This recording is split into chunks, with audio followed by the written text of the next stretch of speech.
बीड जिल्ह्यात 30 दिवसांची विशेष एकल वापर प्लास्टिक बंदी मोहीम सुरू.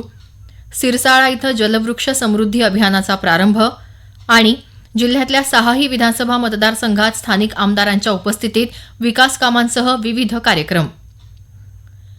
बीड जिल्ह्यातल्या सर्व नगरपरिषद आणि नगरपंचायत क्षेत्रांमध्ये 30 दिवसांची विशेष एकल वापर प्लास्टिक बंदी मोहीम सुरू करण्यात आली आहे.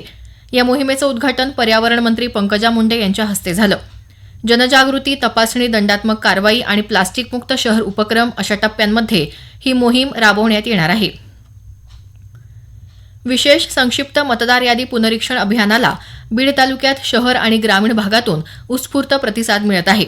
महसूल प्रशासनाकडून विशेष शिबिरं, घरभेटी आणि जनजागृतीच्या माध्यमातून गणना प्रपत्र भरण्याचं काम सुरू आहे. ग्रामीण भागातही प्रशासनानं विशेष शिबिरांच्या माध्यमातून मोहिमेला गती दिली असून तहसीलदार चंद्रकांत शेळके यांनी पाली इथल्या विशेष शिबिराला भेट देऊन कामकाजाची पाहणी केली. परळी वैजनाथ तालुक्यातल्या सिरसाळा इथं जलसंधारण, वृक्ष संवर्धन आणि शेतकऱ्यांच्या आर्थिक उन्नतीसाठी जलवृक्ष समृद्धी अभियानाचा प्रारंभ झाला. जिल्हाधिकारी विवेक जॉन्सन यांनी नदी पुनरुज्जीवन तसंच तलावांच्या खोलीकरणाच्या कामांमुळे भविष्यात पाण्याची उपलब्धता वाढण्यास मदत होईल असं सांगितलं. महाराष्ट्र राज्य मार्ग परिवहन महामंडळाच्या बीड विभागाकडून प्रवाशांच्या मागणीनुसार थेट 44 प्रवाशी उपलब्ध होताच पर्यटन बस सेवेचं नियोजन करण्यात आलं असून धार्मिक आणि पर्यटन स्थळांना भेट देण्यासाठी नागरिकांना ही सेवा उपलब्ध करून देण्यात आली आहे. या उपक्रमामुळे कमी खर्चात आणि सुरक्षित पद्धतीनं विविध प्रसिद्ध स्थळांचं दर्शन घेण्याची संधी प्रवाशांना मिळणार आहे. केंद्र आणि राज्य शासनाच्या महत्वाकांक्षी आकांक्षित तालुका कार्यक्रमांतर्गत राबवल्या जाणाऱ्या संपूर्णता अभियान 2.0चा जिल्हाधिकारी विवेक जॉन्सन यांनी आढावा घेतला. वडवणी तालुक्याचा विकास आराखडा गतिमान करतानाच यामध्ये कोणतीही हयगय खपवून घेतली जाणार नाही असा इशारा त्यांनी यंत्रणेला दिला. बीड शहरातील लोकशाहीर अण्णाभाऊ साठे पुतळा ते भारतरत्न डॉक्टर बाबासाहेब आंबेडकर पुतळा या मार्गाचा संत मुक्ताई मार्ग म्हणून भव्य नामकरण सोहळा 11 जुलै रोजी मोठ्या उत्साहात पार पडला. मुक्ताबाईंची पालखी बीड शहरात संत मुक्ताईंची पालखी बीड शहरात 2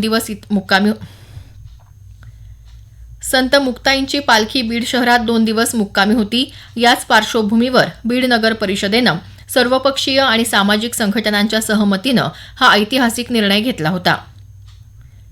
बीडच्या ऐतिहासिक शहेनशाहवाली दर्गा परिसरात नव्यानं उभारण्यात आलेल्या सुसज्ज जनसुविधा केंद्राचं लोकार्पण नुकतंच करण्यात आलं. महाराष्ट्र शासनाच्या पुरातत्व आणि वस्तुसंग्रहालय संचालनालयाअंतर्गत या केंद्राची उभारणी झाली असून हे केंद्र भाविक आणि पर्यटकांच्या सोयीसाठी अत्यंत उपयुक्त ठरणार आहे. बीड नगर परिषदेत स्थायी समितीची महत्त्वपूर्ण बैठक झाली. सध्या पावसाळ्याचे दिवस असल्यानं काही भागातून नागरिकांच्या दूषित पाणी पुरवठ्याबाबत तक्रारी येत आहेत.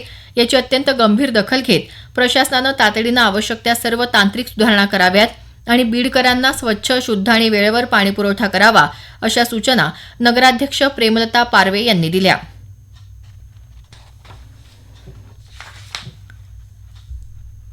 उस्मानाबाद, लातूर, बीड स्थानिक स्वराज्य संस्था मतदारसंघाच्या विधान परिषद निवडणुकीत महायुतीचे भाजपचे उमेदवार बसवराज पाटील यांनी 719 मतांचं विक्रमी मताधिक्य मिळवून विजय संपादन केला.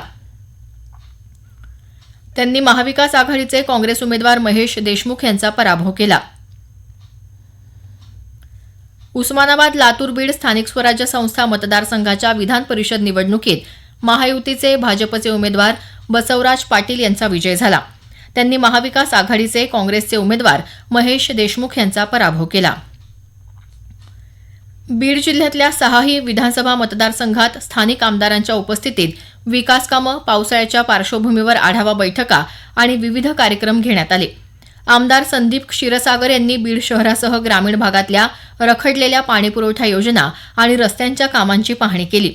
आमदार धनंजय मुंडे यांनी परळी मतदारसंघात कृषी विभागाची बैठक घेऊन शेतकऱ्यांना वेळेत बियाणे आणि खतांचा पुरवठा करण्याचे निर्देश दिले. तसंच मतदारसंघातल्या ग्रामीण आरोग्य केंद्रांना भेटी देऊन औषध साठ्याची पाहणी केली. आमदार नमिता मुंदडा यांच्या हस्ते केज मतदारसंघात महिला सक्षमीकरण आणि कौशल्य विकास केंद्रांच्या उपक्रमांचं उद्घाटन झालं.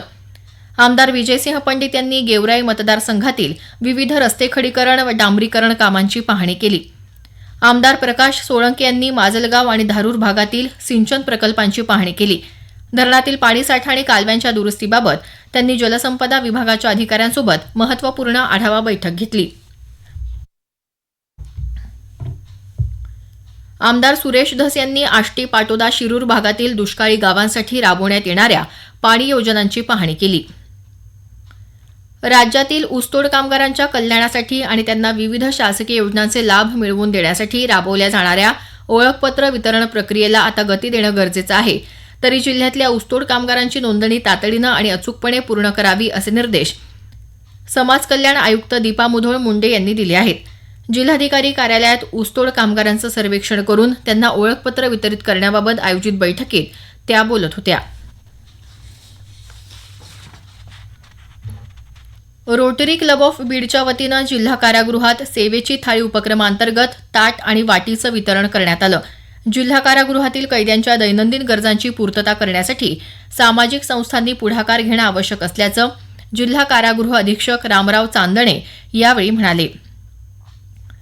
बीड शहरासह जिल्ह्यातून यंदा पंढरपूर आषाढी वारीसाठी परजिल्ह्यातल्या प्रमुख पालख्यांचं मोठ्या उत्साहात आगमन आणि प्रस्थान झालं. यामध्ये जळगावहून आलेली आदिशक्ती संत मुक्ताबाई यांची पालखी आणि बुलढाण्याहून आलेली संत गजानन महाराज आणि शेगावहून आलेली संत गजानन महाराज यांच्या पालखीचा समावेश होता. बीडकरांनी या पालख्यांचं जंगी स्वागत केलं. माऊली तुकारामच्या जयघोषात हजारो वारकरी बीड जिल्हा ओलांडून पंढरपूरकडे मार्गस्थ झाले. जिल्ह्यात भगवान जगन्नाथ रथयात्रा उत्सव मोठ्या भक्तिभावात साजरा करण्यात आला. आंतरराष्ट्रीय योग दिनानिमित्त जिल्हाभर विविध ठिकाणी सामूहिक योग प्रात्यक्षिकं घेण्यात आली.